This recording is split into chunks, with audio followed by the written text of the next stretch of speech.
Welcome to Wisdom Teachings with Dr. Amanda Love. Today's topic, choosing your identity. Choosing your identity. It can often seem like we are not choosing who we are, but rather that we simply are who we are. You might wonder what it even means to choose your identity. To begin with, your identity is made up. It is composed of a slew of thoughts, feelings, beliefs, and assumptions, many of which you might not even be aware of, which is why it seems that you are not choosing who you are. However, if you take just a little bit of time and come up with a handful of words or phrases that currently describe you, then you will start to get a clearer picture of how you see yourself. This is important to do if you would like to see that your identity is in fact made up by you, consciously or not, and become more deliberate in the choosing of it for yourself. Why is your identity so important anyways? Your identity dictates what actions you will take or not take, what emotions you will have or not have, how much risk or safety you perceive you need, how you relate to other people and yourself, the information your body will receive or not receive, what you believe is possible or impossible, and how you view the world and all of its happenings. I hope you can see that identity is a pretty big deal. It influences your entire experience of life. Good news is you are not stuck with the one you have. Identity is indeed malleable, but you must first realize that it can be changed by you if you so desire. Just to be clear, there is nothing wrong with any identity. Choosing one identity over another identity is not better or worse, but rather only provides different experiences for you. Ultimately, you are not any of the identities that you conjure up. You are that which is before all characteristics and qualities, but that is another conversation. So make that list of qualities and characteristics that you currently feel like you possess. What are the primary thoughts and emotions that you experience on a regular basis? What beliefs do you have that inspire those thoughts and emotions? How do you imagine other people see and view you? What do you present to others or the world, and how is that different than when you are by yourself? Get as clear and concise of a picture of who you currently believe or know yourself to be.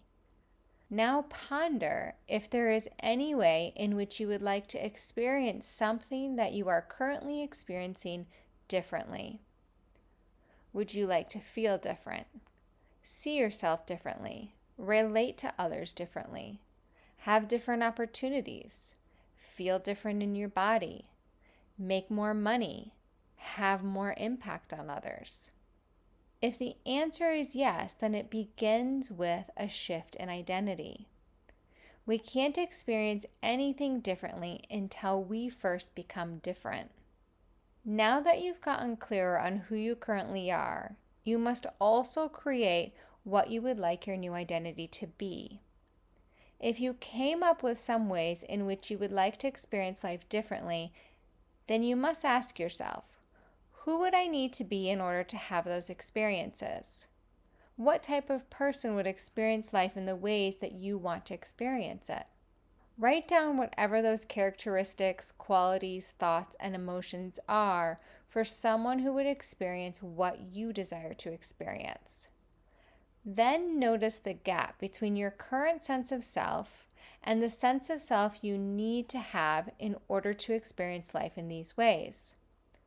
That gap, which really isn't a gap, but rather only a set of habits based on assumptions of who you are and who you aren't, and a doing of yourself one way versus another way.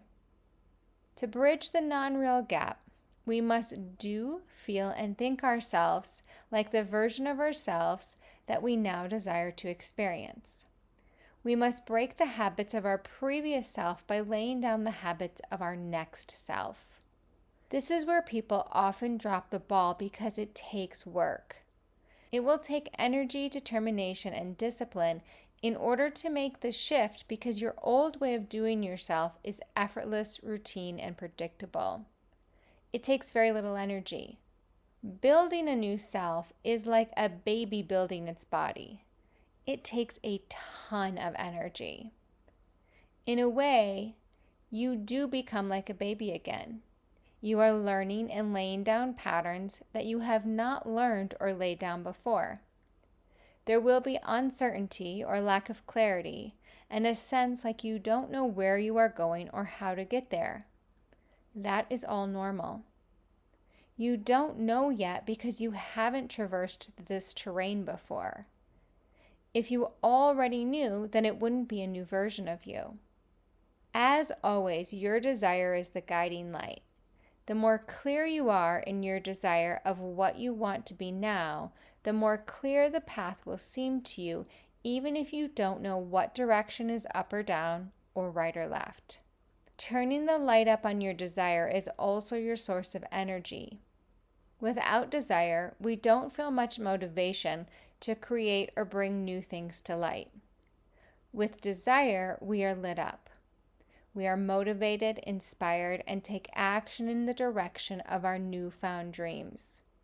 Along with creating new behaviors, habits, thoughts, feelings, and emotions, there will be a letting go of the old way of being. It is like a sweet goodbye. A goodbye that is done in gratitude for who you've been and everything you've created from this sense of you.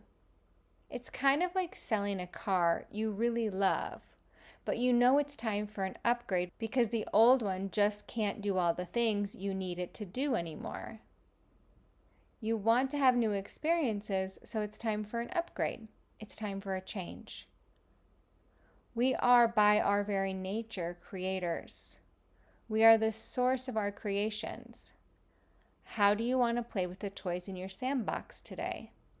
How do you want to experience life? You are the source of it all.